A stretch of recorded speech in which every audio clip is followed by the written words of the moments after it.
ఇక తెలంగాణ అసెంబ్లీ సమావేశాలు కూడా ప్రారంభమయ్యే ప్రత్యక్షంగా చూద్దాం.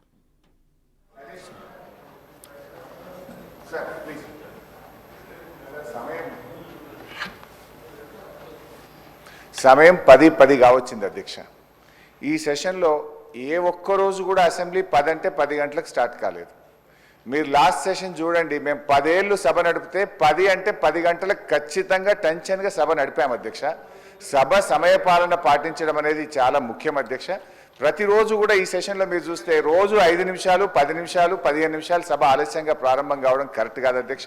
సభ అందరికీ ఆదర్శంగా ఉండాలి, కానీ మనమే ఇట్లా ఆలస్యంగా నడపడం అయితే కరెక్ట్ కాదని మీకు మనవి చేస్తున్నాం.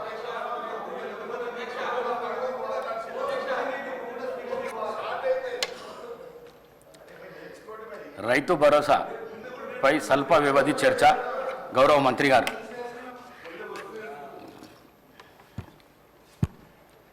అధ్యక్ష, ఈనాడు అతి ముఖ్యమైనటువంటి రాష్ట్ర రైతాంగానికి అదేవిధంగా రాష్ట్ర అభివృద్ధికి తోడ్పడేటటువంటి వ్యవసాయానికి సంబంధించినటువంటి రైతు భరోసాపై స్వల్పకాలిక చర్చకి అవకాశం ఇచ్చినటువంటి స్పీకర్ గారికి సభ్యులకి అందరికీ ధన్యవాదాలు తెలియజేస్తా. అధ్యక్ష, 18-19 ఆనాటి ప్రభుత్వం రైతు బంధు పథకాన్ని ప్రారంభించింది అధ్యక్ష. ఈ పథకం మొదటగా 4,000 రూపాయలు ఎకరానికి చొప్పున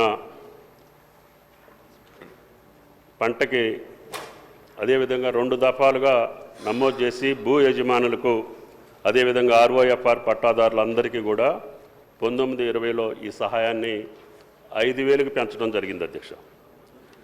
ఈ పథకం ధరణి పోర్టల్లో లభ్యమయ్యే భూమి హక్కుల రికార్డుల ఆధారంగా నిర్ణయించబడింది అధ్యక్ష. కావున భూమి కలిగిన వారు సాగు చేయకపోయినా ఈ పథకానికి అర్హులయ్యారు అధ్యక్ష. ఈ రైతు బంధు అమలు చేసినటువంటి విధానం వ్యవసాయ శాఖకు లబ్ధిదారుల పేరును మార్చడం లేదా CCLA నుండి అందిన భూమి విస్తీర్ణంలో మార్పు చేయడానికి అనుమతి లేదు అధ్యక్ష.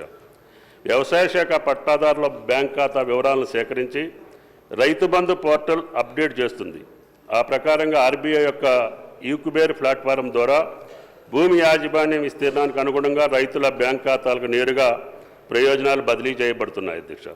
ప్రతి పంట కాలానికి ముందు CCLA కమిషనర్ నుండి గిరిజన సంక్షేమ శాఖ నుండి సేకరించిన పట్టాదారుల డేటా మరియు ROFR పట్టాదారుల ఆధారంగా ఈ పథకం కింద సాయం అందించడం జరిగింది అధ్యక్ష.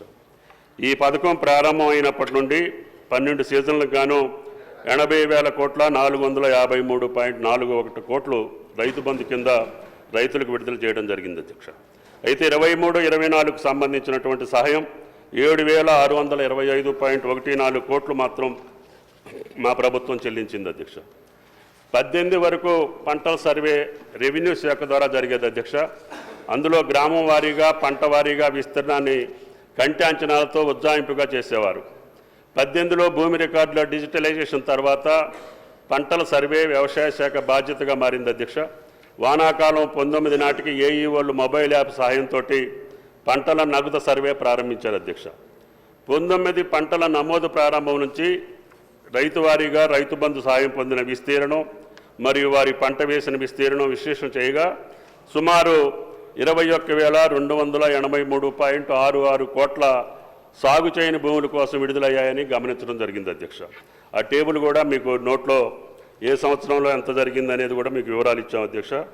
దీనివల్ల రైతు భూమిని సాగు చేస్తే మాత్రమే ప్రయోజనాలు ఇవ్వాలి అధ్యక్ష. GO/RT నెంబర్ 231 ప్రకారం ఈ పథకం యొక్క ముఖ్య ఉద్దేశం అధ్యక్ష. కానీ దీన్ని స్పష్టంగా పేర్కొన్నప్పటికీ అమల్లో చాలా వ్యత్యాసం కనపడుతుంది అధ్యక్ష. అదేవిధంగా గౌరవ సభ్యుల పరిశీలనార్థం కేంద్ర ప్రభుత్వం అమలు చేస్తున్నటువంటి PM కిసాన్ యోజన కూడా ఈ యొక్క టేబుల్లో మీకు పొందుపరచడం జరిగింది అధ్యక్ష. దీనికోసం ఈ యొక్క విధి విధానాలని రూపకల్పన చేయటం కోసం ఆర్థిక మంత్రి ఆధ్వర్యంలో క్యాబినెట్ గౌరవ ముఖ్యమంత్రి గారి ఆదేశాల మేరకి ఒక సబ్ కమిటీని ఏర్పాటు చేసుకొని దీని యొక్క విధి విధానాలని సక్రమంగా గతంలో మాదిరిగా కాకుండా పకడ్బందీగా రైతులకి సాగు చేసినటువంటి భూములకి ఇచ్చేటటువంటి పద్ధతులు ఏదైనా ఉంటే మీరు పరిశీలన చేయమని చెప్పి సబ్ కమిటీకి ఇవి ఏర్పాటు చేయడం జరిగింది అధ్యక్ష. దాంట్లో భాగంగానే సబ్ కమిటీ రైతు భరోసా పథకం కోసం ప్రమాణాలు మరియు నిబంధనల కోసం అభిప్రాయాలు సేకరించేందుకు రాష్ట్ర వ్యాప్తంగా వివిధ వర్గాలతో వివిధ జిల్లాల్లో సమావేశాలు నిర్వహించాం. అంతేకాకుండా వీడియో కాన్ఫరెన్స్ ద్వారా రైతుల నుంచి ప్రతిపాదిత పథకం గురించి అభిప్రాయాలు సేకరించాం అధ్యక్ష. సహకార సంఘాల నుంచి కూడా ప్రత్యేక సమావేశాలు ఏర్పాటు చేసి వారి యొక్క ఉద్దేశాలను కూడా గమనం.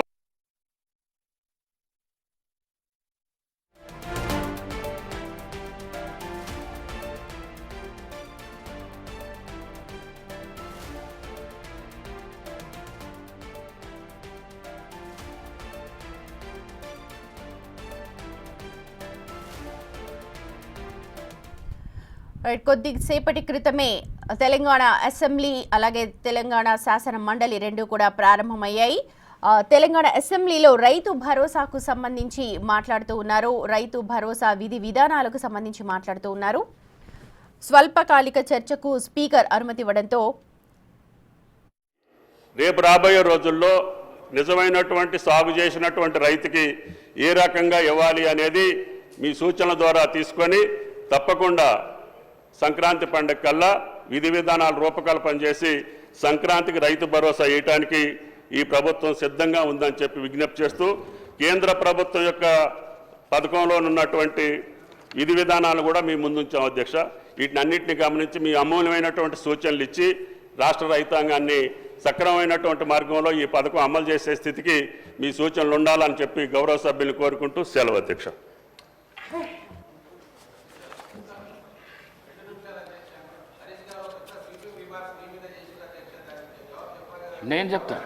నేనే చెప్తా.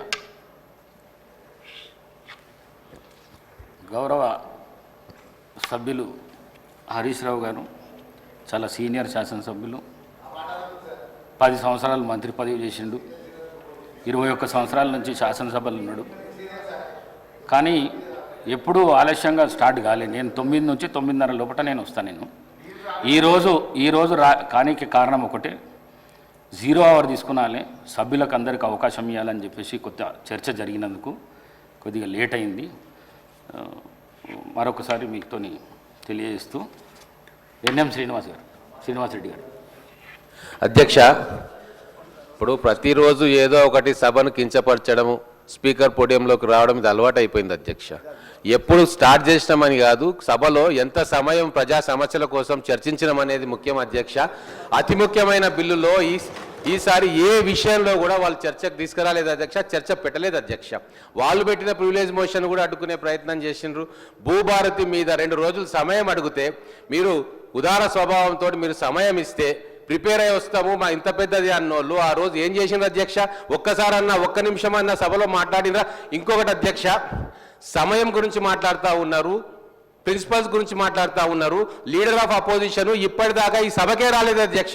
ఈ సభ శాంక్టిటీని తక్కువ చేస్తున్నారు అధ్యక్ష. దాని గురించి కూడా మాట్లాడాలి కదా అధ్యక్ష.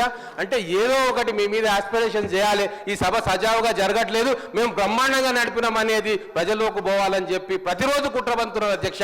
నిన్న అక్బరుద్దీన్ ఓవైసీ గారు ఎంత దారుణమైన మాట అధ్యక్ష, మొత్తం సభ కింద ఫ్లోర్ ను కచరా చేసింది అన్నారు అధ్యక్ష. అంతకంటే అవమానం ఇంకోటి ఉంటుంది అధ్యక్ష? ఒక రాజకీయ పార్టీకి కచరా అని చెప్పి అన్నాక అంతకంటే అవమానం ఉంటుంది అధ్యక్ష. దాని గురించి మాట్లాడేందుకు అధ్యక్ష? గౌరవ సభ్యులు రమణారావు గారు, సిఎస్ రమణారావు గారు.